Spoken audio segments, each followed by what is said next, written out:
केंद्रीय मंत्रिपरिषद के मेरे सहयोगी श्री अश्विनी वैष्णव जी, श्री राजीव चंद्रशेखर जी, अलग अलग राज्यों से जुड़े सभी प्रतिनिधि, डिजिटल इंडिया के सभी लाभार्थी, स्टार्टअप्स और इंडस्ट्री से जुड़े सभी साथी,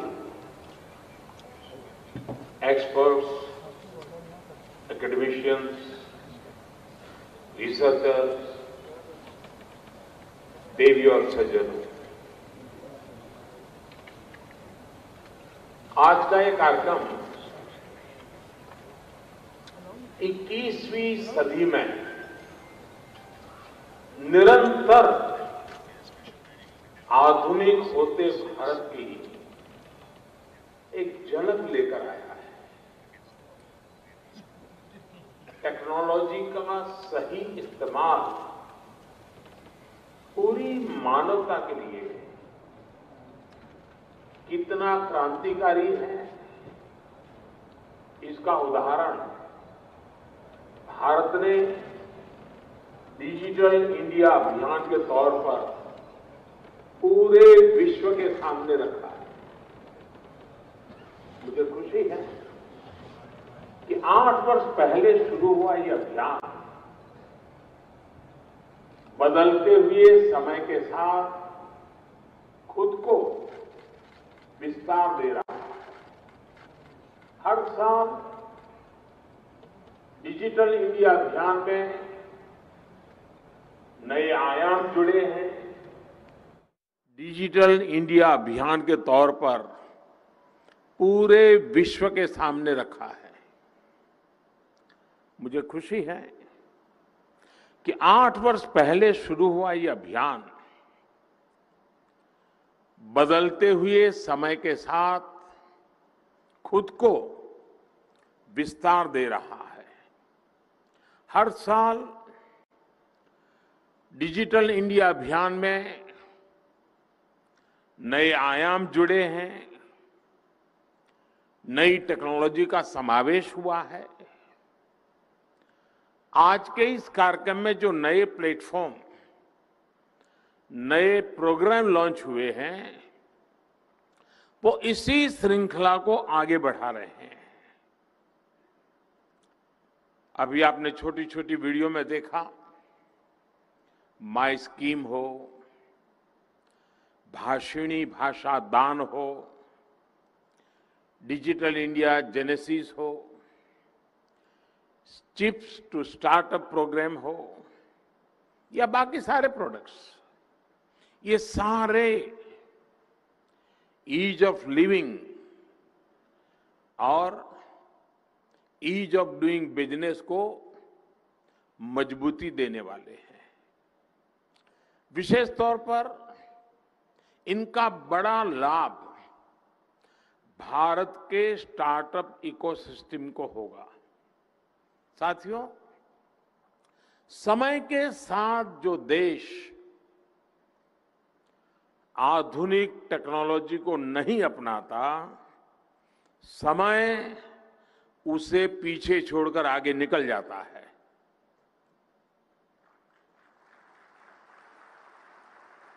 और वो वहीं का वहीं रह जाता है।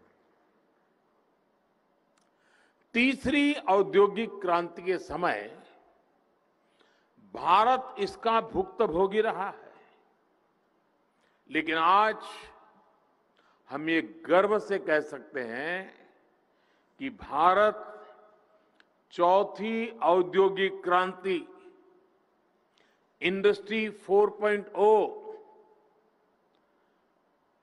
आज भारत गर्व से कह सकता है कि हिंदुस्तान दुनिया को दिशा दे रहा है। और मुझे इस बात की दोहरी खुशी है कि गुजरात ने इसमें भी एक तरह से पथ प्रदर्शक की भूमिका निभाई है।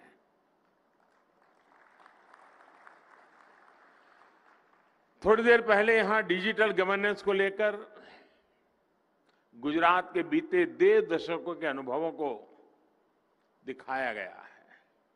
गुजरात देश का पहला राज्य था जहां Gujarat state data centre GSDC, Gujarat state wide area network GSWAN, ग्राम सेंटर्स और ATVT जनसेवा केंद्र जैसे पिलर्स खड़े किए गए।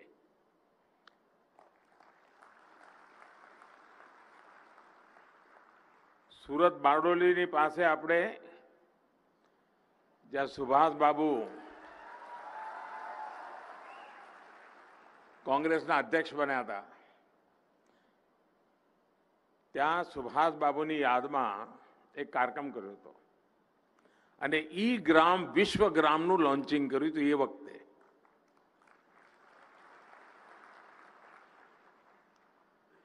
गुजरात के अनुभवों ने 2014 के बाद राष्ट्रीय स्तर पर टेक्नोलॉजी को गवर्नेंस का व्यापक हिस्सा बनाने में बहुत मदद की है। धन्यवाद गुजरात। यही अनुभव डिजिटल इंडिया मिशन का आधार बने। आज जब हम पीछे मुड़कर देखते हैं तो आपको महसूस होता है कि इन 7-8 सालों में डिजिटल इंडिया ने हमारा जीवन कितना आसान बना दिया है। 21वीं सदी में जिनका जन्म हुआ है, जो हमारी युवा पीढ़ी है जिसका जन्म 21वीं सदी में हुआ है, उनके लिए तो आज डिजिटल लाइफ बहुत कूल लगती है, फैशन स्टेटमेंट लगता है उनको। लेकिन सिर्फ 8-10 साल पहले की स्थितियों को याद कीजिए। बर्थ सर्टिफिकेट लेने के लाइन, बिल जमा करना है तो लाइन, राशन के लिए लाइन, एडमिशन के लिए लाइन, रिजल्ट और सर्टिफिकेट के लिए भी लाइन, बैंकों में लाइन। इतनी सारी लाइनों का समाधान भारत ने ऑनलाइन होकर कर दिया।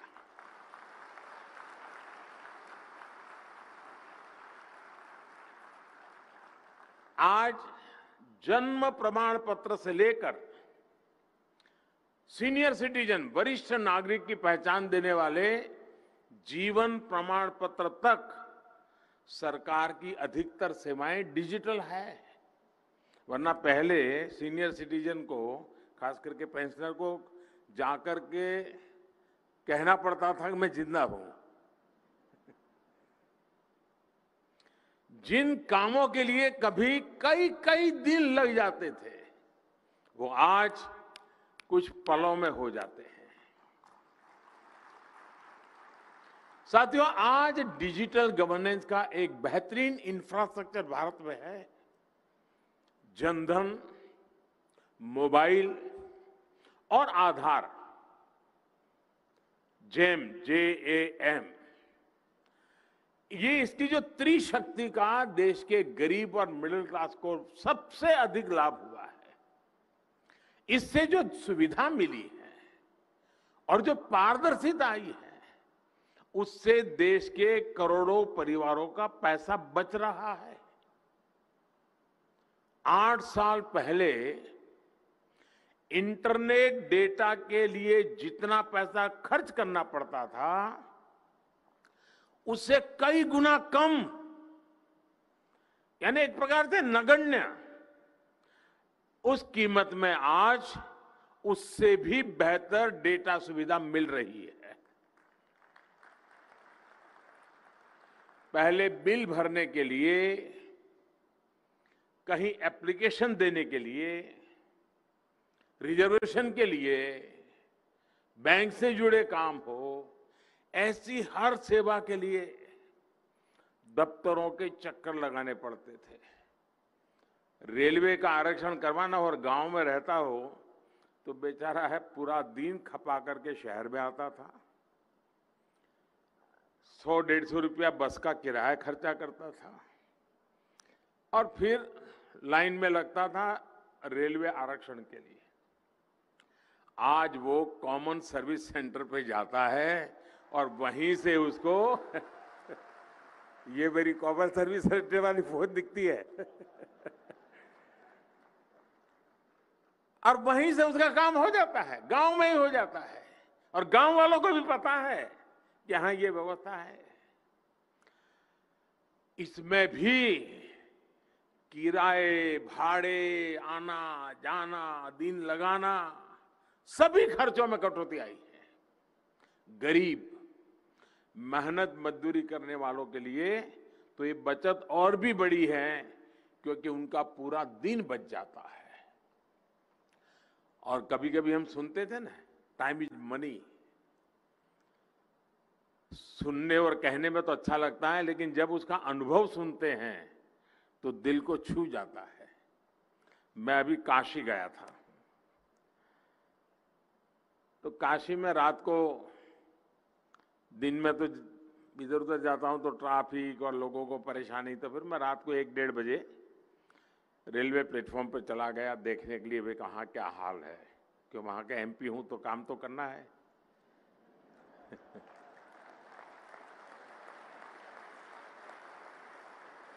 तो मैं वहां पैसेंजरों से बात कर रहा था, स्टेशन मास्टर से बात कर रहा था, क्योंकि मेरा सरप्राइज विजिट था, कोई बता के तो गया नहीं था। तो मैंने कहा भाई ये जो वंदे भारत ट्रेन चल रही है क्या अनुभव है और ऑक्यूपेंसी कैसे रहते? अरे बोले साहब इतनी उसकी मांग है कि हमें कम पड़ रहे हैं। तो मैंने कहा ये तो थोड़ी ट्रेन महंगी है, इसकी टिकट ज्यादा लगती है, इसमें लोग क्यों जाते हैं? बोले साहब इसमें मजदूर लोग सबसे ज्यादा जाते हैं, गरीब लोग सबसे ज्यादा जाते हैं। मैंने कहा कैसे भाई? मेरे लिए सरप्राइज था। बोले वो 2 कारण बताते हैं। एक, बोले वंदे भारत ट्रेन में स्पेस इतनी है कि सामान उठा के लेके जाते हैं तो रखने की जगह मिल जाती है। गरीब का अपना एक हिसाब है। और दूसरा, समय जाने में 6-8 घंटे बढ़ जाता है तो वहां तुरंत काम पे लग जाता हूं, तो 6-8 घंटे में जो कमाई होती है टिकट तो उससे भी कम में लग जाती है। टाइम इज मनी कैसे गरीब हिसाब लगाता है, बहुत पढ़े लिखे लोगों को इसकी समझ बहुत कम होती है।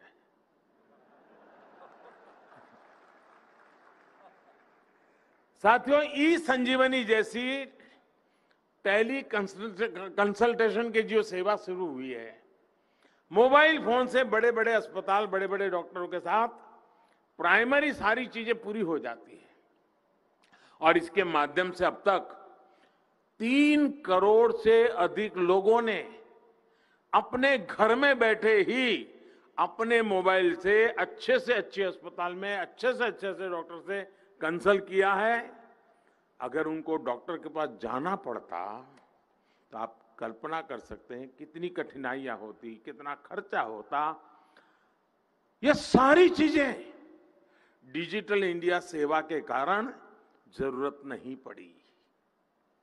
साथियों, सबसे बड़ी बात जो पारदर्शिता इससे आई है, उसने गरीब और मध्यम वर्ग को अनेक स्तरों पर चलने वाले भ्रष्टाचार से मुक्ति दी है।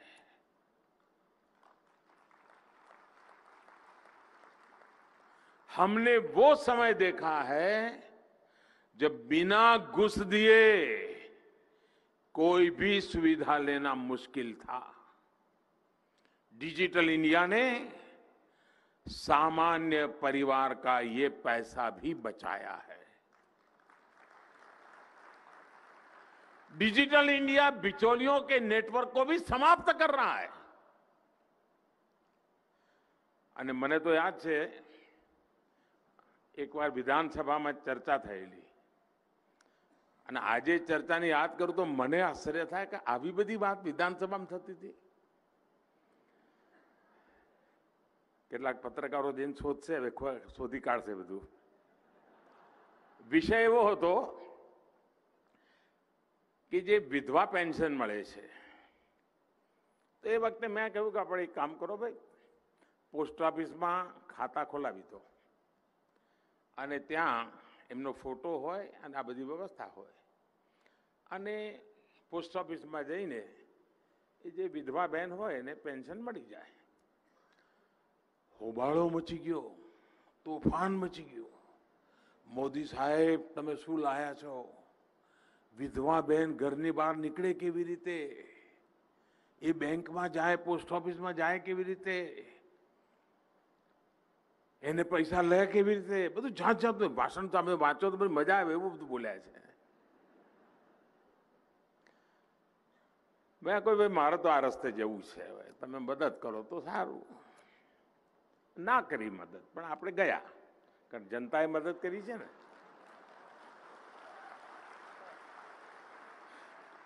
પણ આ તોફાન શું કરવા મચાવતા હતા સાહેબ? એમને વિધવાની ચિંતા નહોતી. જ્યારે અમે પોસ્ટ ઓફિસમાં ફોટો, પહેચાન આ બધી વ્યવસ્થા ઊભી કરી ત્યારે તો આ ડિજિટલની દુનિયા એટલી બધી પહોંચી નહોતી. તમને આશ્ચર્ય થશે, સેંકડો વિધવા એવી મળી કે જે દીકરીનો જન્મ જ નહોતો થયો ને વિધવા થઈ ગઈ હતી ને પેન્શન જતું હતું. હવે આ કોના ખાતામાં જતું હશે તમને ખબર પડી હશે. એટલે કાગા રોડ થાય કે ના થાય, આવા બધા બૂચબંધ કરી દઈએ એટલે તકલીફ તો પડે ને ભાઈ.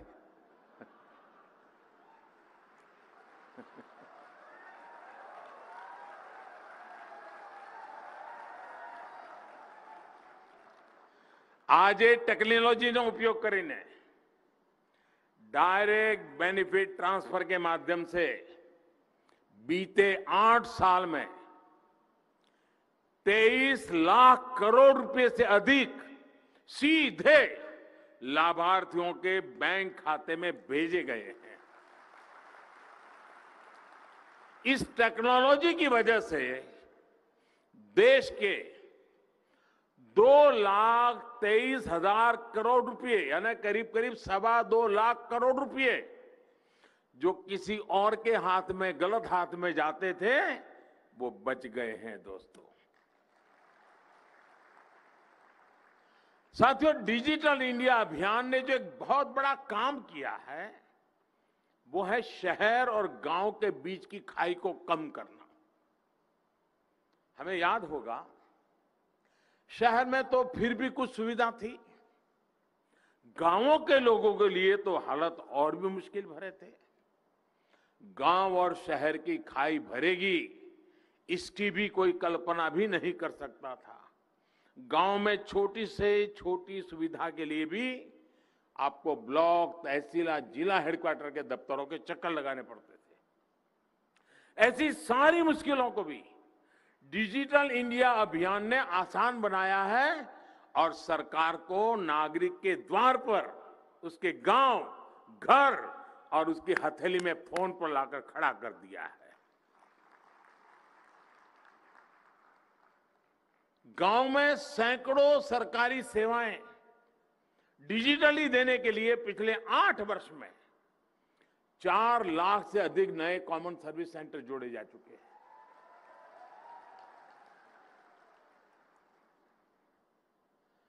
आज गांव के लोग इन केंद्रों से डिजिटल इंडिया का लाभ ले रहे हैं. मैं पिछले दिनों ત્યાં દાહોદ આવ્યો હતો, તો દાહોદમાં બધા મારા આદિવાસી ભાઈ બહેનોને મળવાનું થયું. તો એમાં એક દિવ્યાંગ કપલ હતું, 30-32 વર્ષની ઉંમર હશે. એણે મુદ્રા યોજનામાંથી પૈસા લીધા, કોમ્પ્યુટરનું થોડું બધું શીખ્યા અને પતિ પત્નીએ કોમન સર્વિસ સેન્ટર શરૂ કર્યું દાહોદના આદિવાસી જિલ્લાના એક નાના ગામડામાં. એ ભાઈ અને એમના પત્ની મને મળ્યા. એ મને કે સાહેબ મારી એવરેજ 28,000 રૂપિયાની આવક છે. ગામડામાં લોકો હવે મારે ત્યાં જ સેવા લે છે. ડિજિટલ ઇન્ડિયાની તાકાત જુઓ ભાઈ. 1.25 लाख से अधिक कॉमन सर्विस सेंटर ग्रामीण स्टोर, अब ई कॉमर्स को भी ग्रामीण भारत तक ले जा रहे हैं। एक बीजो अनुभव વ્યવસ્થાઓનો કેવી રીતે લાભ લેવાય, મને યાદ છે જ્યારે હું અહીંયા ગુજરાતમાં હતો તો ખેડૂતોને વીજળી બિલ ભરવા માટે તકલીફ પડતી હતી. એના પૈસા લેવાની જગ્યાઓ 800 કે 900 હતી. મોડો પડે એટલે નિયમ પ્રમાણે વીજળી કનેક્શન કપાઈ જાય ફરી કનેક્શન લેવું એટલે બીજું પાછું પેમેન્ટ કરવું પડે. આપણે ભારત સરકારને એ વખતે વિનંતી કરી, અટલજીની સરકાર હતી, અટલજીને મેં વિનંતી કરી કે સાહેબ આ પોસ્ટ ઓફિસમાં લેવાનું મને ચાલુ કરી આપો ને, વીજળીનું બિલ અમારા ખેડૂતનું પોસ્ટ ઓફિસવાળા લે એટલું કરી આપો. અટલજીએ મારી વાત માની અને ગુજરાતમાં ખેડૂતોને વીજળીની તકલીફમાંથી મુક્તિ મળી ગઈ હતી. વ્યવસ્થાઓ ઉપયોગ કેમ કરાય એવો હમણાં એક પ્રયોગ મેં દિલ્હીમાં ગયા પછી કર્યો. આદત તો જાય નહીં કારણ કે આપણે અમદાવાદી સિંગલ ફેર ડબલ જર્ની વાળો ટેવ પડેલી, એટલે આપણે રેલવેની પોતાનું વાઈફાઈ બહુ સ્ટ્રોંગ નેટવર્ક છે. એટલે એ વખતે અમારા રેલવેના મિત્રોને કહ્યું, આ 2019ની ચૂંટણી પહેલાની વાત છે, મેં એમને કહ્યું કે ભાઈ રેલવેના જે પ્લેટફોર્મ છે એના પર વાઈફાઈ મફત કરી દો અને આજુબાજુના ગામડાના બાળકોને ત્યાં આવીને ભણવું હોય તો આવે, એને વાઈફાઈ મફત મળે, એને કનેક્ટિવિટી મળી જાય, અને જે વાંચવું હોય ભણવું હોય ભણે. તમને આશ્ચર્ય થશે, હું એકવાર વર્ચ્યુઅલી કેટલાક વિદ્યાર્થીઓ સાથે વાત કરતો હતો. અનેક લોકો કોમ્પિટિટિવ એક્ઝામની તૈયારી રેલવે પ્લેટફોર્મ પર મફત વાઈફાઈથી કરતા હતા અને પાસ થતા હતા. કોચિંગ ક્લાસમાં જવાનું નહીં, ખર્ચા કરવાના નહીં, ઘર છોડવાનું નહીં, હાથ પડે બાના હાથનો રોટલો ખાવા મળે અને ભણવાનું. રેલવેના પ્લેટફોર્મ પરનો ઉપયોગ, ડિજિટલ ઇન્ડિયાની તાકાત જુઓ દોસ્તો. पीएम स्वामित्व योजना, शायद शहर के बहुत कम लोगों का इस पर ध्यान गया है. पहली बार शहरों की तरह गांव के घरों का मैपिंग और डिजिटल लीगल डॉक्यूमेंट ग्रामीणों को देने का काम चल रहा है. ड्रोन गांव के अंदर जाकर के हर घर का ऊपर से मैपिंग करता है, मैप बनाता है, वो कन्विंस होता है, उसको सर्टिफिकेट मिलता है. अब उसके कोर्ट कचहरी के सारे झंझट बंद. ये है डिजिटल इंडिया की ताकत. डिजिटल इंडिया अभियान ने देश में बड़ी संख्या में रोजगार और स्वरोजगार के अवसर भी बनाए हैं. साथियों, डिजिटल इंडिया का एक बहुत ही संवेदनशील पहलू भी है. उसकी उतनी चर्चा शायद बहुत ज्यादा होती नहीं है. डिजिटल इंडिया ने खोए हुए अनेक बच्चों को कैसे अपने परिवार तक वापस पहुंचाया, ये जानकर के आपके हृदय को छू जाएगा दोस्तों. अभी मैं और मेरा तो आपसे आग्रह है, जो यहाँ डिजिटल का एग्जीबिशन लगाया आप जरूर देखिए. आप तो देखिए, अपने बच्चों को लेकर के दोबारा आइए. कैसे दुनिया बदल रही है वहां जाकर के देखोगे तो पता चलेगा. मुझे वहां अभी एक बेटिया से मिलना हुआ. वो बेटी 6 साल की थी तो अपने परिवार से बिछुड़ गई. रेलवे प्लेटफॉर्म पर मां का हाथ छूट गया, वो किसी और ट्रेन में बैठ गई. माता पिता के बारे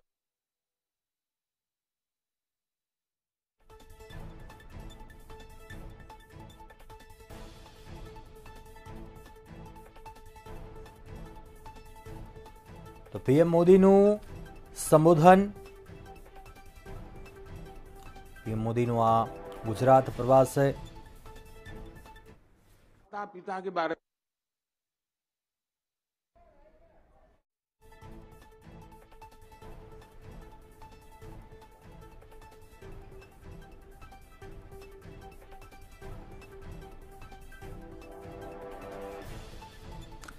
તો પીએમ મોદીનો આ ગુજરાત પ્રવાસ અને અભિયાનને લઈને આ સંબોધન કર્યું. 8 વર્ષ પહેલા અભિયાન શરૂ થયું હતું. સમયની સાથે આધુનિક ટેકનોલોજી અપનાવવી પડે, ડિજિટલી લઈને તેમણે આ વાત કરી છે. ભારત હવે વિશ્વને દિશા બતાવી રહ્યો છે. ત્યારે પહેલા દરેક જગ્યાએ લાઈનો જોવા મળતી હતી, પરંતુ હવે ડિજિટલી ઉપયોગ છે તે વધી રહ્યો છે. ડિજિટલથી લોકોને પણ આસાનીથી સરળતાથી કામ થઈ જાય છે. દરેક સેવા માટે કચેરીઓના ચક્કર મારવા પડતા હતા, પરંતુ હવે સરળતા થઈ છે. મોટાભાગની સરકારી કચેરીઓ પણ ઓનલાઈન કામકાજ થઈ રહ્યો છે. સમયનો પણ ખૂબ જ બચાવ થઈ રહ્યો છે. તમામ આ સાથે પ્રસંગો પણ વર્ણવ્યા પીએમ મોદીએ. મોબાઈલ ફોનથી પણ મેડિકલ સેવા ઉપલબ્ધ છે. અનેક ડિજિટલી સિદ્ધિઓ છે તે જણાવી હતી. ગરીબો વંદે ભારત ટ્રેનનો સૌથી વધારે ઉપયોગ કરે છે તે પણ જણાવ્યું.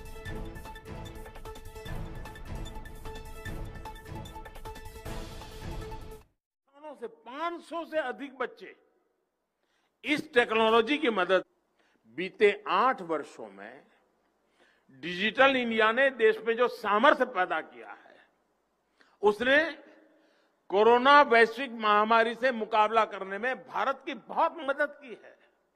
आप कल्पना कर सकते हैं कि अगर डिजिटल इंडिया अभियान नहीं होता तो 100 साल में आई ये सबसे बड़े संकट के समय देश में हम क्या कर पाते.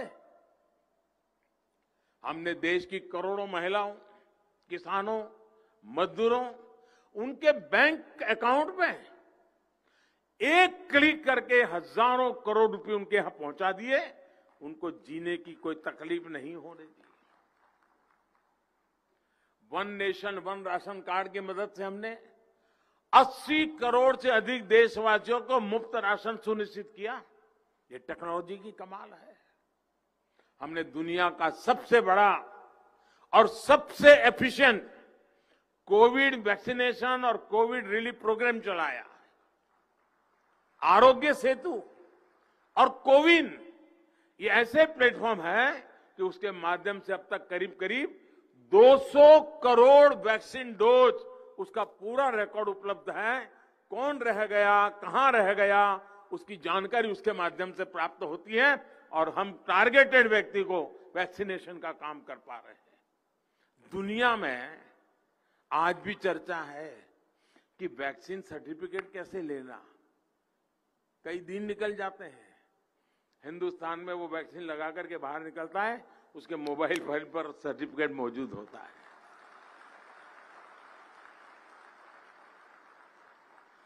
दुनिया कोविन के द्वारा वैक्सीनेशन का डिटेल सर्टिफिकेट की जानकारी की चर्चा कर रहा है. हिंदुस्तान में कुछ लोग उनका कांटा इसी बात पे अटक गया कि इस पर मोदी की फोटो क्यों है. इतना बड़ा खाब, उनका दुबाग वही अटक गया. साथियों, भारत का डिजिटल फिनटेक सॉल्यूशन और आज युग फिनटेक का है, इसके विषय में भी मैं कहूंगा. कभी पार्लियामेंट के अंदर एक बार चर्चा हुई है, वो सुन देख लेना, जिसमें देश के भूतपूर्व वित्त मंत्री जी भाषण कर रहे हैं कि लोगों के पास मोबाइल फोन नहीं है, लोग डिजिटल कैसे करेंगे, पता नहीं क्या क्या वो बोले हैं. आप सुनोगे तो आपको आश्चर्य होगा. ये बहुत पढ़े लिखे लोगों का यही तो हाल होता है जी.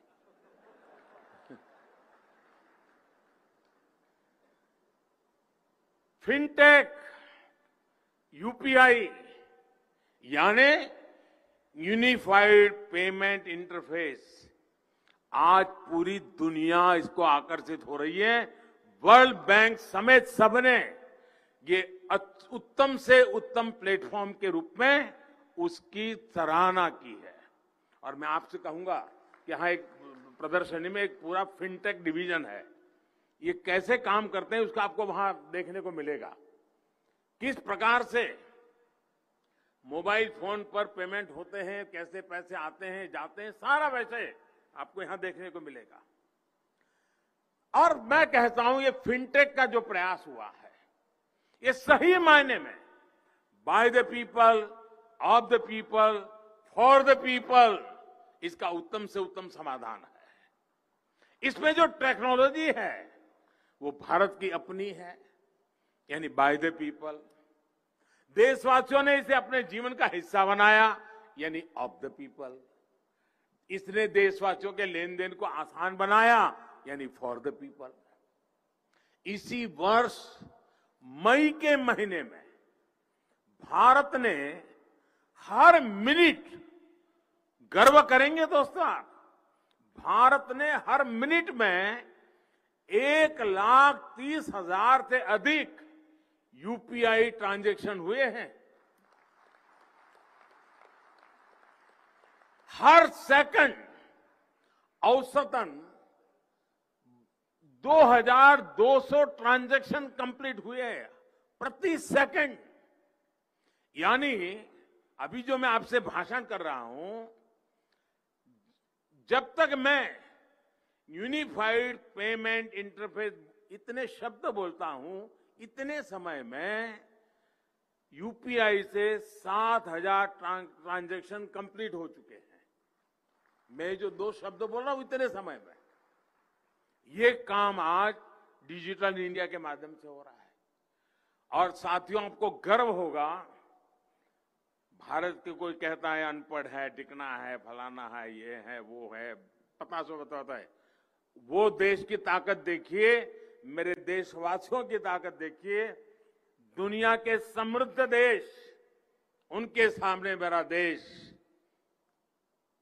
जो डेवलपिंग कंट्री की दुनिया में है, दुनिया का 40% डिजिटल लेन देन हमारे हिंदुस्तान में होता है दोस्तों।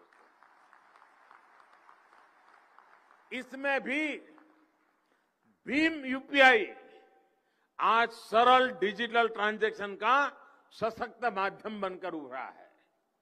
और सबसे बड़ी बात, आज किसी मॉल के भीतर बड़े बड़े ब्रांड्स बेचने वाले के पास ट्रांजैक्शन की जो टेक्नोलॉजी है, वही टेक्नोलॉजी आज उसके सामने रेहड़ी पटरी वाला और ठेला वालों बैठो है ना अपने फुटपाथ पर, 700-800 रुपया कमाते हो, ऐसा मेहनत कश मजदूर के पास भी वही व्यवस्था है जो बड़े बड़े मॉल में अमीरों के पास है।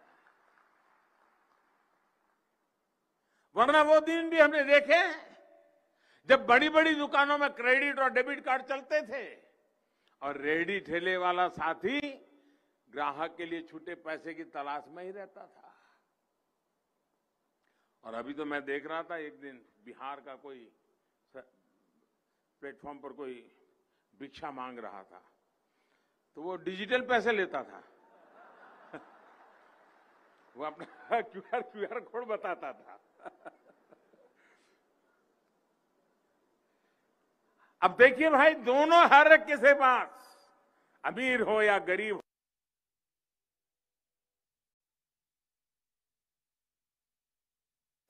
इसलिए आज दुनिया के विकसित देश हो या फिर वो देश जो इस प्रकार की टेक्नोलॉजी में इन्वेस्टमेंट नहीं कर सकते, उनके लिए यूपीआई जैसे भारत के डिजिटल प्रोडक्ट आज आकर्षण का केंद्र है। हमारे डिजिटल सॉल्यूशंस में स्केल भी है, ये सिक्योर भी है और डेमोक्रेटिक वैल्यूज भी है। हमारा ये जो गिफ्ट सिटी का काम है ना, मेरे शब्द लिख के रखिए दोस्तों, और मेरा 2005 या 6 का भाषण है वो भी सुन लीजिए। उस समय जो मैंने कहा था कि गिफ्ट सिटी में क्या क्या होने वाला है, आज वो धरती पर उतर होता हुआ दिखाई दे रहा है। और आने वाले दिनों में फिनटेक की दुनिया में, डेटा सिक्योरिटी के विषय में, फाइनेंस की दुनिया में गिफ्ट सिटी एक बहुत बड़ी ताकत बनकर के उभर रहा है। ये सिर्फ गुजरात नहीं, पूरे हिंदुस्तान की आन बान शान बन रहा है। साथियों, डिजिटल इंडिया भविष्य में भी भारत की नई अर्थव्यवस्था का ठोस आधार बने, इंडस्ट्री 4.0 में भारत को अग्रणी रखे, इसके लिए भी आज अनेक प्रकार के इनिशिएटिव लिए जा रहे हैं, प्रयास किए जा रहे हैं। आज AI, blockchain, AR, VR, 3D printing, drones, robotics, green energy, ऐसे अनेक न्यू एज इंडस्ट्रीज के लिए 100 से अधिक स्किल डेवलपमेंट के कोर्सेज चलाए जा रहे हैं देश भर में। हमारा प्रयास है कि विभिन्न संस्थाओं के साथ मिलकर आने वाले 4-5 सालों में 14-15 लाख युवाओं को फ्यूचर स्किल्स के लिए रीस्किल और अपस्किल किया जाए, उस दिशा में हमारा प्रयास है। इंडस्ट्री 4.0 के लिए जरूरी स्किल्स तैयार करने के लिए आज स्कूल के स्तर पर भी फोकस है।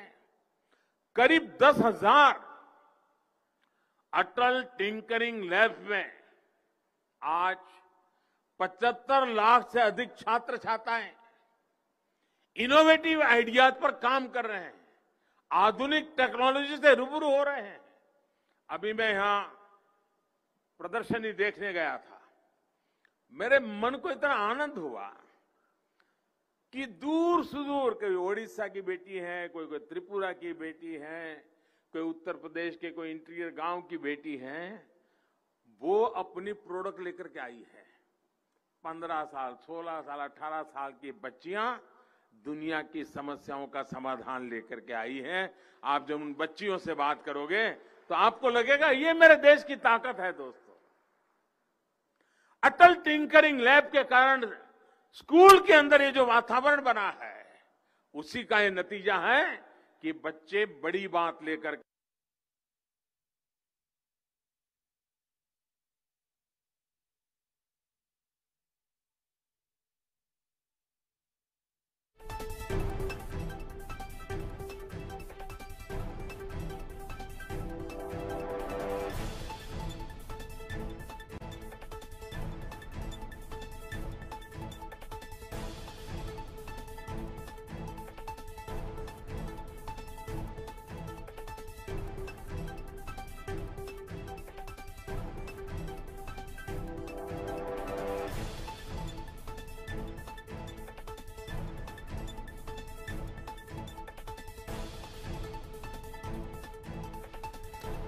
પીએમ મોદીની ખાસ વાતો ડિજિટલ સિદ્ધિઓ વિશે તે ગણાવી, જે તમામ વાત કરી છે।